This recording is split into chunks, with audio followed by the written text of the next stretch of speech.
जय भीम. शिका, संघटित आणि संघर्ष करा. मी नेहमी सांगत असतो, नितीनने सांगितले प्रस्तावना करायची नाही. गावातल्या कार्यक्रमात हेच सांगत असतो, काही नुसते शिकले, संघटित झालेच नाही. काही न शिकता संघटित झाले. काहींनी हे दोन्ही केलं नाही, नुसता संघर्ष केला. काय मिळणार आहे आपल्या वाट्याला? काय येणार काय? पहिलं मी सरांनी जे चिंतन मांडलं ते खरं चिंतनशील आहे. त्या पद्धतीने वागलं पाहिजे, तसा विचार आपण मनात पेरला पाहिजे, त्या पद्धतीने मार्गक्रमण केलं तरच आपला येत्या काळात निभाव लागणार आहे. बरोबर ना रोकडे सर? अन्यथा आपला हाल कुत्र सुद्धा खाणार नाही.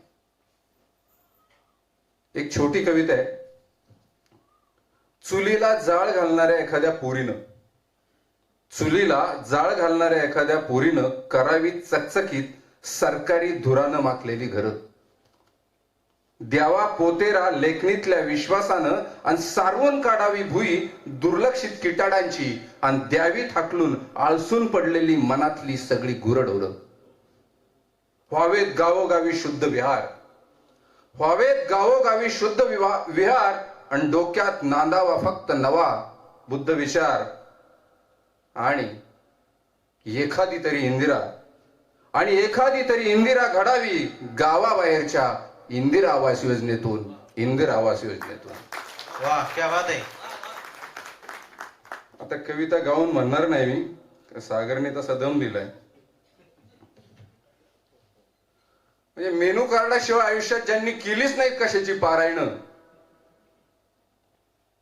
बर का सुमित, मेनू कार्डाशिवाय आयुष्यात ज्यांनी केलीच नाहीत कशाची पारायण, तेच घेत असतात गाथेवर परिसंवाद. ही आपली परिस्थिती शिक्षण व्यवस्थेची असू द्या किंवा सगळ्यांची असू द्या. कवितेचं नाव आहे टाय घाल्या.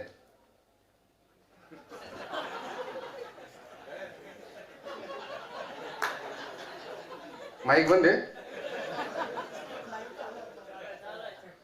जे भाडखाव शहरातच उगवले, शहरातच वाढले आणि टाय घालून ऑफिसला गेले, त्यांचं काम एकच आहे की भाव वाढले का ब्रेकिंग न्यूज द्यायच्या.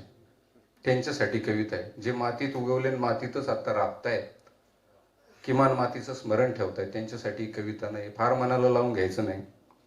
योग्य भावच मिळत नाही म्हणून लेकरा बाळांची कोवळी स्वप्न फेकून द्यावी लागतात रस्त्यावर. योग्य भावच मिळत नाही म्हणून लेकरा बाळांची कोवळी स्वप्न फेकून द्यावी लागतात रस्त्यावर. आणि ह्या टाय घाल्या लोकांना कसं हो कळत नाही, आणि ह्या टाय घाल्या लोकांना कसं हो कळत नाही. योग्य भावच मिळत नाही म्हणून लेकरा बाळांची कोवळी स्वप्न फेकून द्यावी लागतात रस्त्यावर. आणि या आगतिक बळीराजाची तडफड कशी हो कळत नाही या टाय घाल्या लोकांना एसीत बसल्यावर. कशी गाडून घेते बळीराणी स्वतःला चिखला मातीत. मी बैलुमे सरांना त्यांचं व्याख्यान संपल्यावर सांगितलं, दलित म्हणजे कोण? जो गरीब आहे तोच दलित आहे. त्या प्रत्येक दलिताची व्याख्या आहे. कशी गाडून घेते बळीराणी स्वतःला चिखला मातीत हे कधीतरी समजेल का? पर्स घेऊन डोक्याची मंडई करणाऱ्या, गॅस पुढे चपला घालून रोज नव्या रेसिपी शिकणाऱ्या सिटीतल्या बाईला, गाडक्या मडक्यात गोमतार साठवणाऱ्या, रक्त आटून बाटूक जगवणाऱ्या, बाटूक माहिती आहे सगळ्यांना, बाटूक, गाडक्या मडक्यात गोमतार साठवणाऱ्या, रक्त आटून बाटूक जगवणाऱ्या, डोळ्यातलं पाणी दिसण्यासाठी गावठी गायचंच काळीज लागतं. घराघरात भांडणं लावणाऱ्या एकता कपूरच्या मालिका बघताना डोळ्यातून ओघळणारं पाणी काय कामाचं. उन्हानं रापलेल्या आणि कुसळांनी माखलेल्या पडीक जमिनीत मायकल शुमाकरनं जर धरला असता त्याचा वेगवान नांगर, उन्हानं रापलेल्या आणि कुसळांनी माखलेल्या पडीक जमिनीत मायकल शुमाकरनं धरला असता जर त्याचा वेगवान नांगर, तर त्यालाही कदाचित कळलं असतं फाशीसाठी दोर सुद्धा उसना का आणावा लागतो याचा नंबर 1 फॉर्म्युला. हॅपी न्यू इयरला विश करणाऱ्यांपेक्षा विषारी वाटतात मला. हॅपी न्यू इयरला विश करणाऱ्यांपेक्षा विषारी वाटतात मला मेथीचा भाव करून हॉटेलला टिप देणारे 5 स्टार हात, पण कुणालाच कसे दिसत नाही जगाला जगवण्यासाठी स्वतःचं आयुष्य खुरपणारे करोडो अनामिक काळे हात. इथल्या कमोडधारी माणसांना,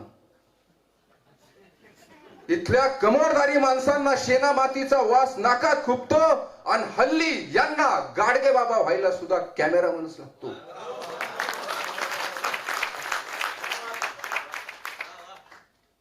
कमोरधारी माणसांना शेणा मातीचा वास नाकात खुपतो आणि हल्ली यांना गाडगे बाबा व्हायला सुद्धा कॅमेरामनच लागतो. अरे आम्ही आमचं आयुष्य झाडतो, नांगरतो, पेरतो, रुजवतो, कोळपतो, कापतो, उपणतो, टाचतो आणि तुम्हाला खायला घालतो. तुम्ही फक्त पचवायचं काम करा.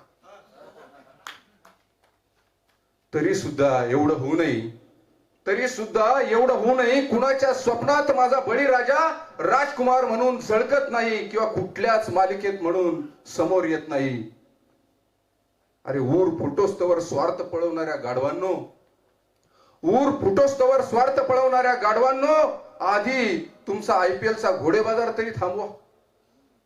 नाहीतर सोफ्यावर बुडत टेकवल्या आमच्या बैलगाड्या शर्यतीवर बोंबलायचं तरी थांबवा. आणि हे असंच चालू राहिलं तर भविष्यात शेतकरीच मुलाबाळांसहित विकायचा आहे अशी ब्रेकिंग न्यूज आल्याशिवाय राहणार नाहीये, हे लक्षात ठेवा. आदरणीय मोदी साहेब, मोदी हे फक्त आडनाव नाहीये, मोदी ही वृत्ती. आदरणीय मोदी साहेब, आदरणीय जॅकेटवाले साहेब, आदरणीय टोपीवाले साहेब,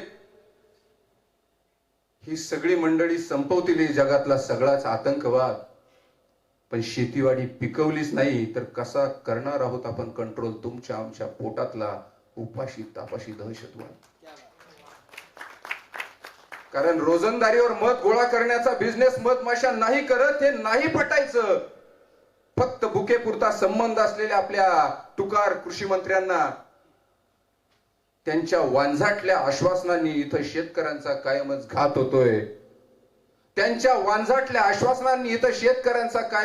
होतोय. आणि हिरव्या कळ्या खुडणाऱ्या सोनोग्राफी वाल्यांना कसं ओळखत नाही, इथं रोजच मातीचा गर्भपात होतोय. म्हणून तर माझी विनंती आहे, कमीत कमी कपडे घालणाऱ्या हिरोईन्सला चौका छक्का मारून पद्मश्री मिळवणाऱ्यांना, कमीत कमी कपडे घालणाऱ्या हिरोईन्सला आणि चौका छक्का मारून पद्मश्री मिळवणाऱ्यांना दरवर्षी भारतरत्न सुद्धा द्या. पण कोपरापासून हात जोडतो, मातीतून नाती जन्माला घालणाऱ्या माझ्या बळीराजाला थोडासा तरी सन्मान द्या. खूप जोरदार कविता. टाय घाल्या, असा टाय घाल्या प्रत्येकाला भेटत असतो दररोज. आणि आमच्या पण वस्तीत आता टाय घाली झालेली आहेत.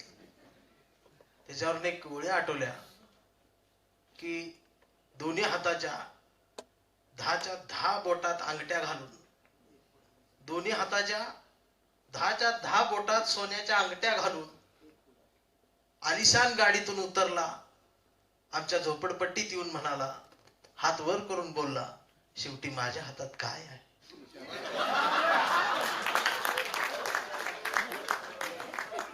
10च्या 10 बोटात सोन्याच्या अंगठ्या घालून म्हणाला, हात वर करून म्हणाला, शेवटी माझ्या हातात काय आहे. तुम्हीच खरं जीवन जगता, वेदनेशी भिडता, सुखाशी लढता, जगण्याचा आनंद घेता. तुम्हाला समाधानात झोप लागते, आम्हाला नाही. त्याच्या सोन्याच्या अंगठ्या चमकत होत्या. मी डोळे वाटारून बघत होतो. तो माझ्या डोळ्यात डोळे घालून म्हणाला, तुझ्यासारखी समाधानाची झोप लागावी म्हणून मी आता माझ्या 4 मजली बंगल्यावर तुझ्या झोपडीसारखी एक झोपडी बांधली आहे. मी तिथंच झोपायचा प्रयत्न करत असतो. ही अशी अवस्था या ठिकाणी आहे. इथलं कवी संमेलन खूप उंचीला जाणार आहे. त्यातले उंचीचा एक वेगळा षटकार देवादादांनी मारला, त्याबद्दल त्यांचा आभार.